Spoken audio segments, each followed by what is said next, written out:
Haleluya, haleluya, haleluya. Shalom warga kerajaan, senang sekali kembali berjumpa dengan saudara.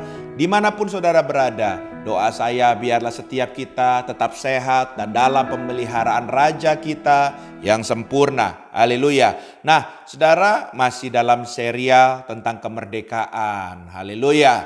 Tentunya setiap kita anak Tuhan yang telah dimerdekakan, kita akan menjadi anak terang. Ya, dan di mana terang ada segala sesuatunya akan terlihat, ya. Makanya nggak heran ya saudara, kalau kita sudah menjadi anak terang, orang dimanapun kita berada akan memandang kita, akan melihat kita, dan ekspektasi mereka pasti tentunya dengan status kita sebagai anak Tuhan, ekspektasi mereka akan beda dengan ukuran dunia ini. Haleluya. Dan saudara, makanya kalau orang di dunia jatuh di dalam dosa atau kesalahan, mereka akan anggap itu biasa.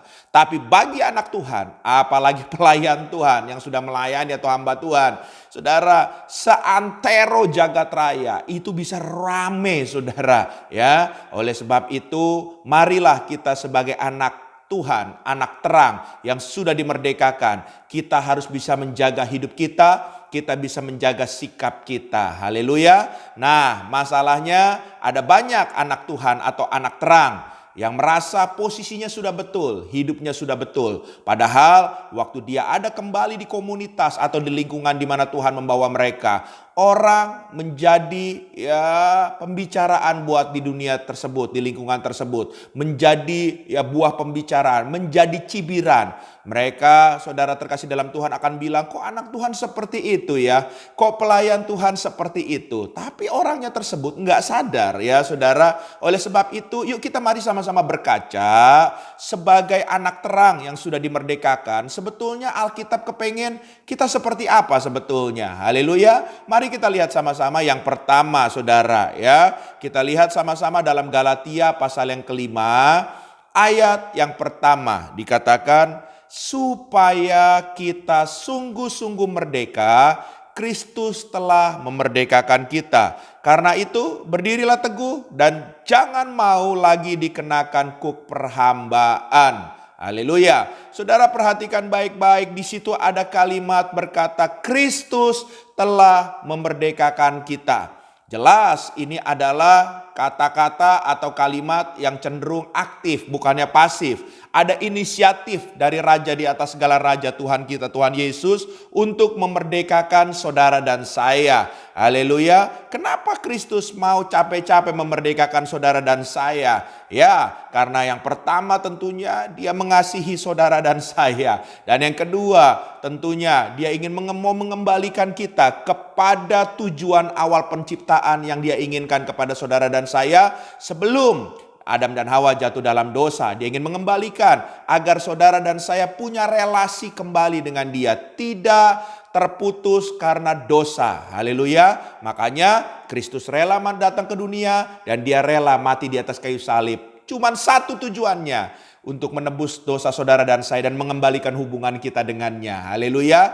Dan saudara, hal yang pertama makanya ciri anak Tuhan, kita yang sudah menjadi anak terang, kita harus mau hidup berelasi dengan Tuhan kita. Kita harus mau selalu mempunyai hubungan yang intim dengan Raja kita. Haleluya. Kita ingat ya pemazmur dalam kebenaran firman Tuhan dalam Mazmur 84 ayat yang ke-10. Dia berani bilang begini, sebab lebih baik 1 hari di pelataranmu daripada 1000 hari di tempat lain. Lebih baik berdiri di ambang pintu rumah Allahku daripada diam di kemah-kemah orang fasik. Bayangkan seorang pemazmur begitu punya kerinduan, haus dan lapar untuk dia selalu intim, ya, dia berelasi dengan Raja di atas segala raja. Haleluya. Coba saudara cek diri saudara dan saya yang katanya sudah menjadi anak Tuhan atau pelayan Tuhan atau anak terang yang sudah dimerdekakan. Bagaimana hari ini relasi saudara dengan Bapa kita di surga? Apakah ada bolong-bolong? Haleluya. Biarlah kita selalu haus dan lapar akan Tuhan dan kita semakin intim dan lebih intim dan lebih intim lagi. Haleluya. Hal yang kedua saudara ya, mari kita lihat masih dalam ayat yang sama, Galatia 5 ayat yang pertama ya, supaya kita sungguh-sungguh merdeka, Kristus telah memerdekakan kita. Lalu dikatakan Karena itu berdirilah teguh dan jangan mau lagi dikenakan kuk perhambaan. Kata berdirilah teguh di sini berbicara kita harus berdiri di atas kebenaran firman Tuhan. Hidup kita harus selaras dengan firman Tuhan, ya. Makanya ciri kedua, ya, anak terang yang telah dimerdekakan itu harus mau hidup di dalam kebenaran firman Tuhan. Ini nggak bisa ditawar-tawar, saudara terkasih dalam Tuhan, ya. Sebab di luar kita hidup dalam kebenaran firman Tuhan, artinya kita nggak tunduk kepada raja kita lagi. Karena di luar sana tanpa kita sadari, kita sedang dibawa, saudara, kepada tuan-tuan ilah-ilah yang lain, kepada tuan-tuan akhir zaman. Ya mungkin itu juga bisa mamon, ya. Makanya kita nggak heran seorang pelayan Tuhan yang adalah pelayan Elisa yang namanya Gehasi, dia bisa jatuh karena uang. Yudas Iskariot yang adalah murid Yesus, dia juga bisa jatuh karena uang.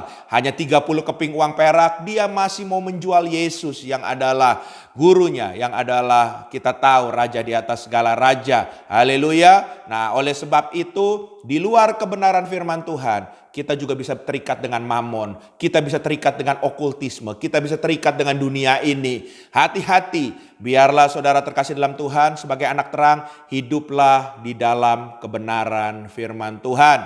Haleluya. Yang ketiga, saudara terkasih dalam Tuhan, mari kita lihat dasar firman Tuhan dalam Galatia pasal 5 ayat 13 dikatakan, saudara-saudara, memang kamu telah dipanggil untuk merdeka. Tetapi janganlah kamu mempergunakan kemerdekaan itu sebagai kesempatan untuk kehidupan dalam dosa. Melainkan layanilah seorang akan yang lain oleh kasih. Hal yang ketiga, ciri anak Tuhan, anak terang yang sudah dimerdekakan, yaitu mau hidup dalam hukum kasih. Haleluya, mengasihi Tuhan kita dengan segenap hati kita dan mengasihi sesama kita. Seringkali kita pintar bicara, tapi ternyata tindakan kita nggak mengasihi Tuhan kita. Ya, contoh, kita tawar-menawar untuk melakukan apa yang firman Tuhan katakan. Tuhan bilang, kembalikan milik Tuhan ke rumah Tuhan.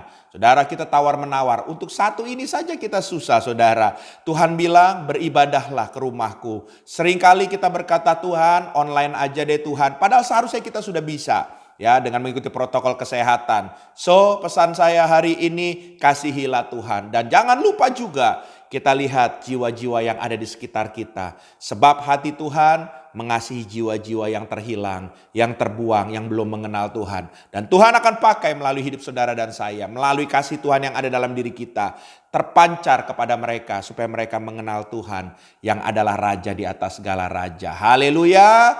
Tuhan memberkati, kiranya 3 hal ini akan menjadikan kita bukan menjadi batu sandungan di dalam dunia ini, tapi orang akan mengenal kita dan nama Tuhan akan dipermuliakan melalui kehidupan saudara dan saya. Tuhan memberkati. Izinkan saya berdoa. Tuhan, hamba berdoa dalam nama Yesus, Engkau memberkati kami yang katanya anak terang yang sudah dimerdekakan. Biarlah hidup kami sesuai dengan kehendak Tuhan. Engkau mampukan kami untuk kami selalu punya hubungan yang intim dengan Tuhan. Engkau mampukan kami untuk kami hidup dalam kebenaran. Dan Engkau tolong kami supaya hidup kami bisa memancarkan kasih Tuhan kepada dunia ini. Terima kasih, dalam nama Yesus kami telah berdoa dan bersyukur kepada Raja kami yang hidup, Tuhan Yesus Kristus. Haleluya. Amin.